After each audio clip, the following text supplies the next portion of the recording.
TMC की एक सभा चल रही है और उस सभा में ये बताया गया है कि ये इम्तियाज जलील के जलसों में इतने सारे लोग जो आ रहे हैं वो सबको पैसा देकर लाया जा रहा है।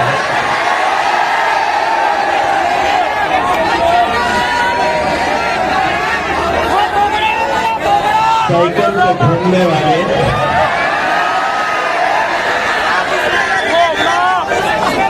मैं पैसा देता हूं तुझे, बाजार से एक शेर का बच्चा खरीद के दिखा मुझे।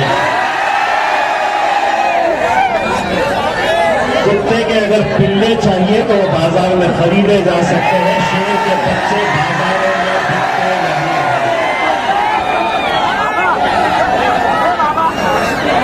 मैं यहाँ पर माजिद साहब को ये कह रहा था कि माजिद भाई, आपके लिए जो मेरे औरंगाबाद की आवाम जिस तरीके से मोहब्बत से आपको बुला रही थी, मुझे डर ये लग रहा है कि अगले बार कहीं माजिद साहब को औरंगाबाद से खड़े कर दे तो मेरा टिकट कट जाएगा।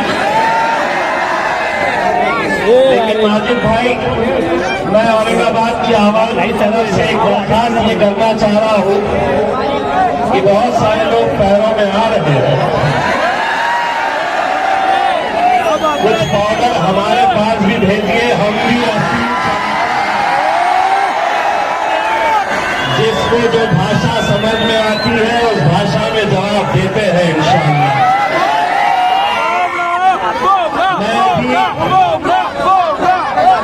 मैं अभी कुछ देर पहले मैं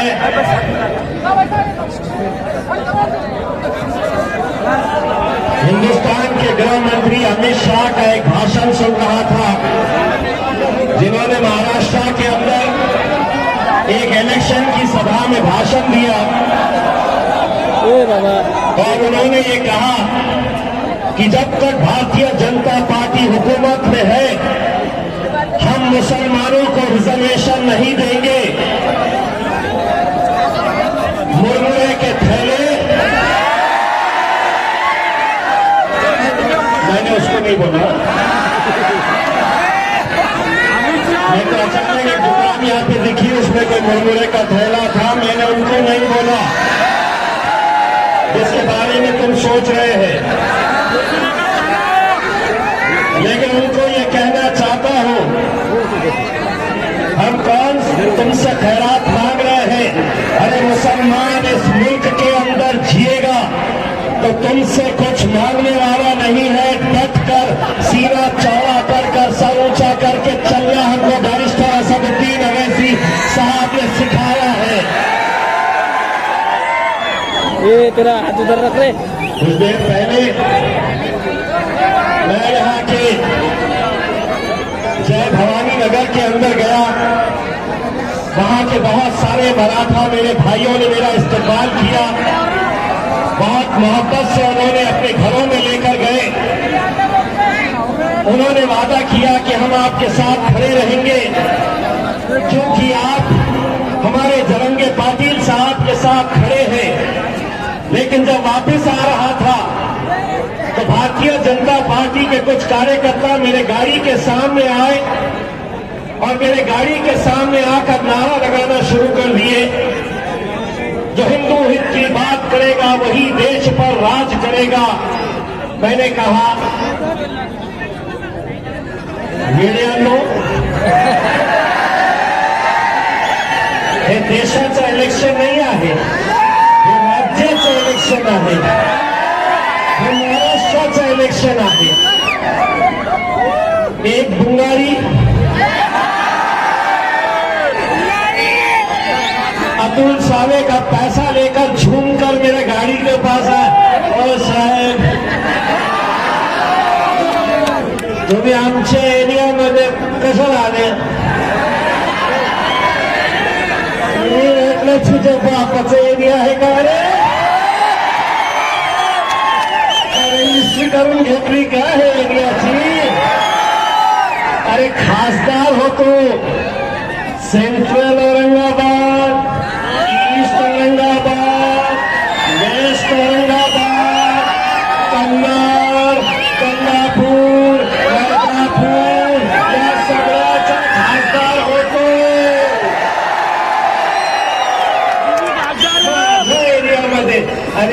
या कुत्र्यांच्या माझ्या नादाला लागू नको रे बाबा, करून सांगतो. मेरे भाइयों, मैं पिछले कुछ दिनों से लगातार आप लोगों के बीच रह रहा हूं.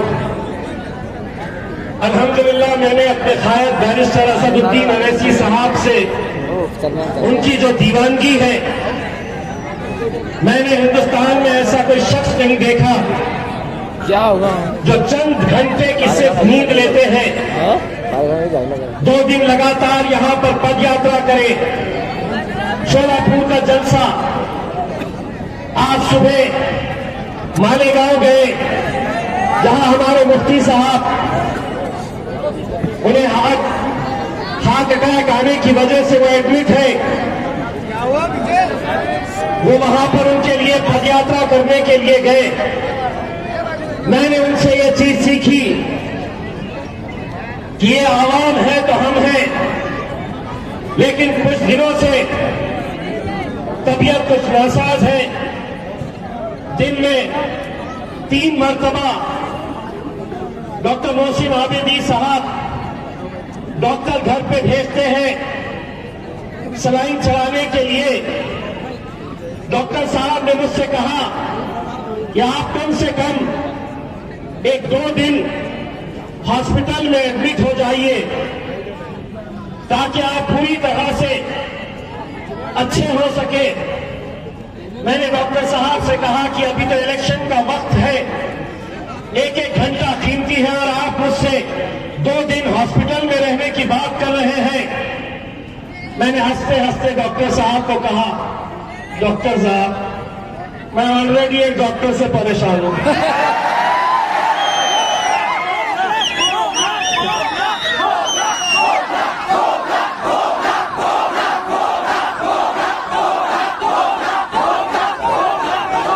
देखिए साहब, इलेक्शन, आप जिंदगी में एक बात याद रखिएगा, अल्लाह जब आपको मौका देता है, अल्हम्दुलिल्लाह अल्लाह ने बैरिस्टर असदुद्दीन अवैसी साहब के जरिए आपको मौका दिया, लेकिन महज एक टिकट नहीं मिलने की वजह से आप अरी तुरी की भाषा में मेरे कायद बैरिस्टर असदुद्दीन अवैसी साहब के बारे में जो बोल रहे हैं, जो बक रहे हैं, ये खतई नाकाबिले बर्दाश्त है. इलेक्शन है, सबको लड़ने का इख्तियार है, लेकिन जिस बैरिस्टर असदुद्दीन अवैसी साहब को पूरी दुनिया के मुसलमान इज्जत और एहतराम की नजर से देखते हैं, उन्हें सुनते हैं, या आपकी आवाज बनकर पार्लियामेंट के अंदर गूंजते हैं, आप उनके बारे में ये कहते हैं,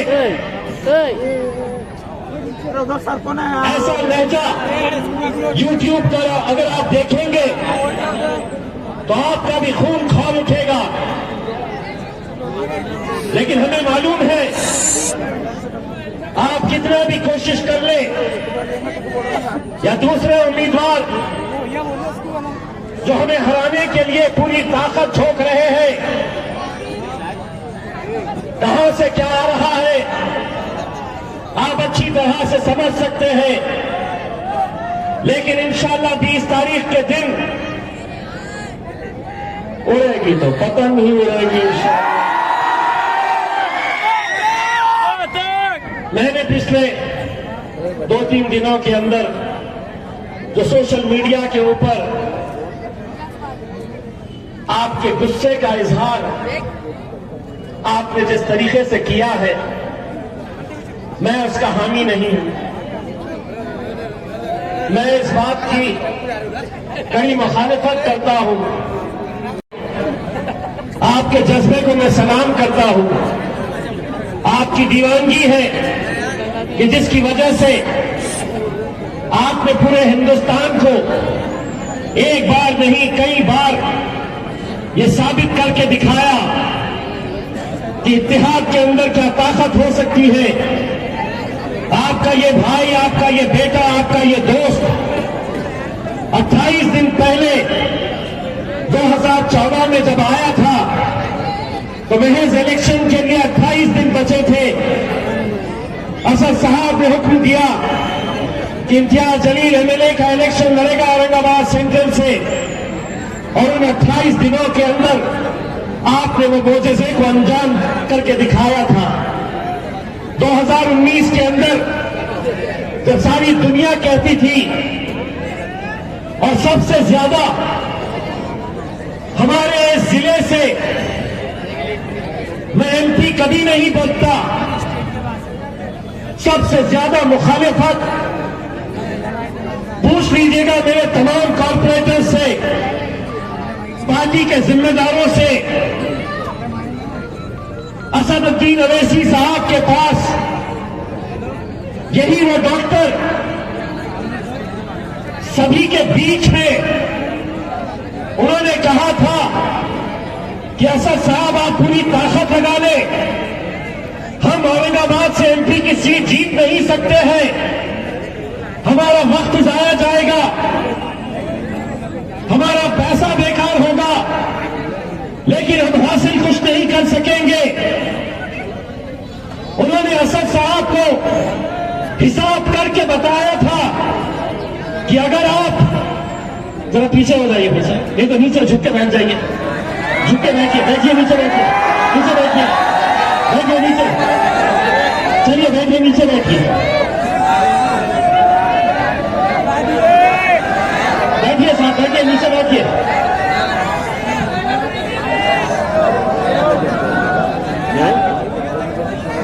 दिक्कत यह है अपने पास नेताओं की भी कमी नहीं है, हर कोई बोले ये स्टेज पे बैठने और खड़े रहने वालों से ज्यादा अगर कोई हमारे दिल के करीब है तो ये लोग हैं जो हमें, आप लोग हैं तो हम लोग हैं। तो जैसा उन्होंने 2019 के अंदर असद साहब के सामने बैठकर कहा कि साहब आप कितनी भी सभाएं ले लीजिएगा, हम 2 लाख वोट से ज्यादा हासिल नहीं कर सकते। किताब निकाले, पेन निकाले, ये मुसलमान इतने, दलित इतने, इन्होंने इतने लेंगे, उन्होंने उतने लेंगे। असद साहब मेरी तरफ देख के, मियां कैसा होता है जनता, इन्होंने 2 लाख बोल रहे हैं डॉक्टर। मैं बोला साहब ये आगे चलकर साइकिल पे चलने वाले हैं, इन्होंने 2 बोल रहे। मैंने असद साहब को उसी दिन कहा था कि असद भाई इंशाअल्लाह हम मैदान में उतरे, पूरी शिद्दत के साथ मेहनत करेंगे। मेरे कॉर्पोरेटर्स परेशान रहते थे, यार ये इम्तियाज भाई का गणित क्या कह रहा है, एमपी कभी यहां से जीता नहीं है, इतने साल हो गए हैं, 40 साल पहले, 39 साल पहले एक एमपी जीत कर आए थे मुसलमान, और अब ये इम्तियाज जलील को क्या हो गया, एमएलए जीत गए, बोले एमपी भी जीतना है, कैसे मुमकिन है। मैंने असद साहब को कहा, असद साहब आप सिर्फ लब्बैक कहिएगा, मुझे अपनी आवाम के ऊपर यकीन है, भरोसा है। अल्हम्दुलिल्लाह 22 दिन रह गए थे इलेक्शन के लिए, हम हैदराबाद में बैठे, दारुस्सलाम में लगातार 2 दिन मीटिंग हुई, सलीम बेग साहब गवाह है, हैदराबाद के तमाम जिम्मेदार गवाह है। दूसरे दिन असदुद्दीन अवैसी साहब ने लब्बैक कहा। इलेक्शन जब हो गया, नतीजे का दिन आने वाला था, असद साहब ने मुझे फोन करके कहा, क्या लगता है हम 2.5 लाख तक पहुंचेंगे? मैंने कहा असद भाई अल्हम्दुलिल्लाह 4 लाख। तो असद भाई भी हैरान, बोले 4 लाख क्या हिसाब से? मैं बोला असद भाई कागज के ऊपर का तो हिसाब नहीं पता, लेकिन अल्हम्दुलिल्लाह हमारा हिसाब वहां से आने वाला है। हमारा हिसाब निकल चुका है और वो मंजर आपको याद होगा मेरे भाई। महाराष्ट्र में कितनी सीटें आई, किसकी आई पता नहीं। दिल्ली जब गया, पुरानी दिल्ली गया, जामा मस्जिद के पास गया तो वहां के मुसलमान आके मिल रहे और मुझसे कह रहे थे कि इम्तियाज भाई, हमने आपको देखा नहीं था, आपको मिला नहीं था। हमको उस दिन किसी बात की फिक्र नहीं थी कि हुकूमत कौन बना रहा है, किसकी पार्टी के कितने एमपी चुनकर आ रहे हैं। मस्जिद में जा रहे तो एक दूसरे से पूछ रहे वो औरंगाबाद वाले का क्या हुआ। और यकीन मानिए उसी इत्तेहाद का नतीजा था मेरे भाइयों कि आप लोगों ने पूरे दुनिया को ये दिखाया। और उसके बाद पूरी दुनिया को अगर आपने इत्तेहाद की ताकत क्या होती है ये उस दिन दिखाया जब हमारे नबी करीम सल्लल्लाहु अलैहि वसल्लम, उनके खिलाफ गुस्ताखी की गई। इतने सारे मुसलमान लीडर और होने के बावजूद खुद अबू आसिम जो मुसलमानों के बड़े नेता, ये काम उन्हें करना चाहिए था, मुंबई को हिला देना चाहिए था। बड़े बड़े नेता मुंबई के अंदर मिलेंगे हमारी कौम से ताल्लुक रखने वाले, लेकिन नाराज नहीं कर सकते हैं। हम कुछ ज्यादा बोले तो शरद पवार नाराज, हम कुछ ज्यादा बोले तो राहुल गांधी परेशान, हम कुछ ज्यादा बोले तो दो साहब परेशान। लेकिन अल्हम्दुलिल्लाह हमने ये बात लोगों को बताए कि हम ठोकर मारते हैं ऐसी सियासत को। जब बात आएगी हमारे आका के ऊपर, हमें कुछ नहीं चाहिए। और हमने एक आवाज लगाई, चलो मुंबई।